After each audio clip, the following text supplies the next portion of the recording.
Pour perdurer dans l'industrie musicale, c'est crucial de savoir se renouveler. Faire évoluer sa musique, son personnage, son univers. Lil Nas X, lui, en à peine 2 ans, il est passé du cowboy le plus populaire de ces dernières années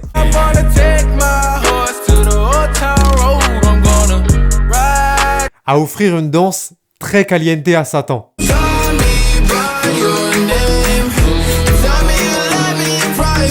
Ouais, gros changement d'ambiance. Il y a quelques semaines, Lil Nas X déclenche la 3e guerre mondiale sur internet avec son morceau Montero, un single dont la sortie est accompagnée par la mise en vente en édition limitée des Satan Shoes. Non, pas celle-là, les autres. Une paire de Nike customisée reprenant la symbolique associée à Satan et qui, selon l'entreprise en charge de sa création, contient une goutte de sang humain dans chaque semelle. Forcément, tout ça crée une polémique monstrueuse, entraînant l'indignation d'une partie du public, des appels à la censure du clip, l'intervention de certains politiques et même un procès de la part de Nike. Et pourtant, il semblerait que ce scandale et cette situation totalement chaotique aient en réalité été soigneusement planifiés en amont. Pourquoi Lil Nas X a-t-il fait le choix de troquer ses Santiago pour des bottes à talons aiguilles? C'est ce que nous allons découvrir ensemble dans cet épisode de Frères Castor. Notre histoire commence à la fin de l'année 2018. Lil Nas X, alors âgé de 19 ans, sort le titre Old Town Road.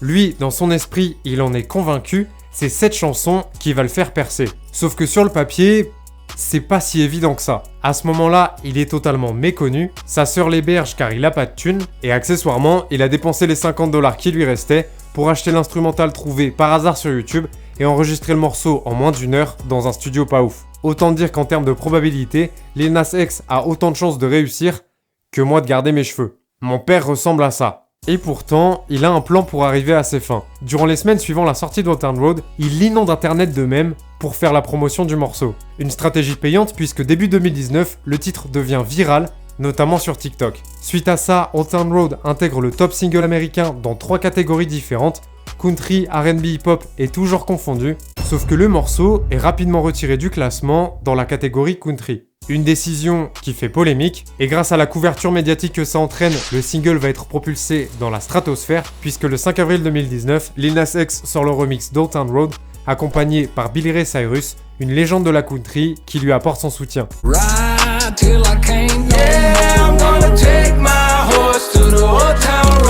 Ensemble, ils réalisent l'un des plus grands braquages de l'histoire de la musique. Dès la première semaine, le titre s'empare de la première place du top single américain, une place qu'il conservera pendant 19 semaines consécutives, battant ainsi le record précédent établi par Mariah Carey et les Boyz II Men en 1996. Le morceau sera également numéro 1 dans 19 pays différents et sera plus tard certifié diamant aux États-Unis. Lil Nas X a réussi son coup et en l'espace de quelques mois, il passe de dormir sur un matelas par terre chez sa sœur à donner le premier concert de sa vie lors d'un festival devant 80 000 personnes. Mais forcément, après ce succès monumental, tout le monde se demande s'il va réussir à enchaîner. Même si Petit Nas X est désormais géant sa mère Nas X, sa réussite est telle que pour beaucoup, il est destiné à devenir un one-hit wonder, un succès sans lendemain.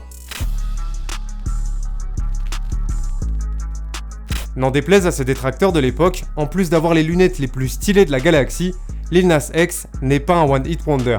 Depuis Old Town Road, il a sorti plusieurs morceaux comme Panini, Rodeo ou Holiday.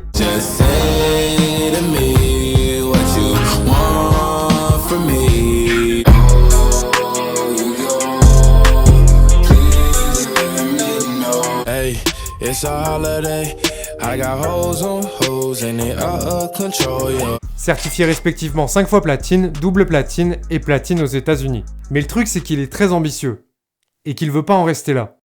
This amount of time, I want to be at that mogul status. So you want to be a legend in 10 years? Yeah, I want to, like, beyond music, huge. Like, something that I can't even imagine right now. Du coup, avec un premier album annoncé pour l'été 2021 et la volonté de devenir une icône pour une partie de la population, Lil Nas X sait qu'il doit frapper fort et il décide d'employer les grands moyens. Ok Google, comment je peux m'assurer de casser Internet à nouveau? Fais comme 6ix9ine, utilise la carte piège polémique. Et twerk sur Satan aussi, ce serait gaulerie. Et après avoir teasé sa sortie pendant plusieurs mois, le 26 mars 2021, Lil Nas X lâche la bombe Montero.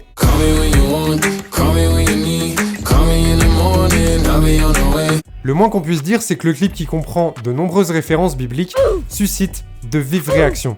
D'un côté, certains l'accusent d'être un envoyé de Satan, là pour pervertir la jeunesse, et de l'autre, il reçoit le soutien d'une partie du public pour le message d'acceptation de soi qu'il souhaite faire passer. Mais c'est pas tout. Le même jour, en parallèle de la sortie du single, Lil Nas X annonce la mise en vente des Satan Shoes créés en partenariat avec l'entreprise Mischief. Il s'agit d'une paire d'Air Max 97 customisée, reprenant la symbolique associée à Satan, avec notamment un pentagramme ainsi qu'une croix inversée. Et cerise sur le cheesecake, chaque semelle contient apparemment de l'encre rouge mélangée à une goutte de sang humain. Très mauvaise idée ça. Ça va attirer les moustiques. Même si suite à leur commercialisation, les 666 exemplaires de l'édition limitée se vendent en moins d'1 minute, sur internet c'est le chaos total. Tout le monde s'en mêle. Des artistes, des sportifs de haut niveau, des politiques, des représentants religieux. Nike doit même intervenir et annoncer publiquement qu'ils n'ont en aucun cas donné leur autorisation et qu'ils attaquent Mischief en justice pour atteinte à leur marque. Du coup, pour calmer les esprits, Lil Nas X publie une vidéo d'excuses. Okay, guys, I see everybody's been talking about this shoe, and I just want to come forward and say, Okay, that's right.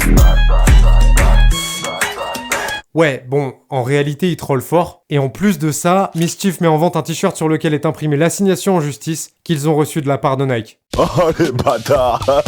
Leur stratégie est claire, continuer d'alimenter la polémique le plus possible. Lil Nas X explique même dans un tweet que ça fait 9 mois que son équipe et lui préparent la sortie de Montero et que ses opposants ne peuvent pas gagner. Et il semblerait que d'un point de vue purement marketing, il ait pas tort.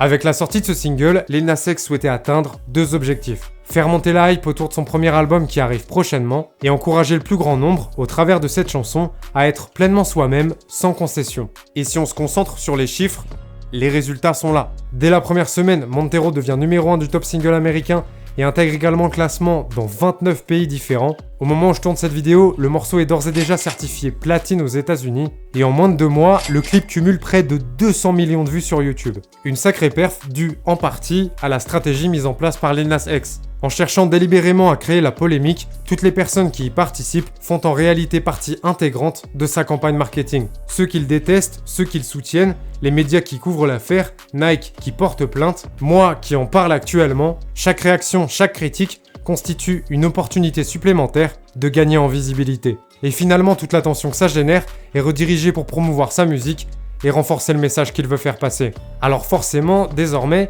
il y a une partie de la population qui désapprouve totalement Lil Nas X. Mais on peut imaginer que la plupart des gens qu'il déteste actuellement pour ce qu'il a fait ne font, dans tous les cas, pas partie du public qu'il vise avec sa musique. Du coup, pour le moment, les retombées négatives pour lui sont relativement limitées. Et de leur côté, même Nike et Mischief ont fini par trouver un accord à l'amiable au bout de quelques jours. Donc il semblerait bien qu'une nouvelle fois, Lil Nas X ait réussi son coup. Si tu as apprécié cette vidéo et que tu veux que j'en fasse d'autres, tu le sais, lâche un gros pouce bleu. Je t'invite à aller regarder cette vidéo dans laquelle je te raconte pourquoi Bobby Shmurda a été condamné à 7 ans de prison en partie à cause d'un clip, ou celle-ci qui explique comment Silento est passé de star mondiale à être accusé de meurtre. Je mets en ligne des vidéos chaque semaine, donc si tu veux être sûr de n'en rater aucune, abonne-toi en cliquant sur ma grosse tête et n'oublie pas d'activer les notifications en cliquant sur la cloche. La bise!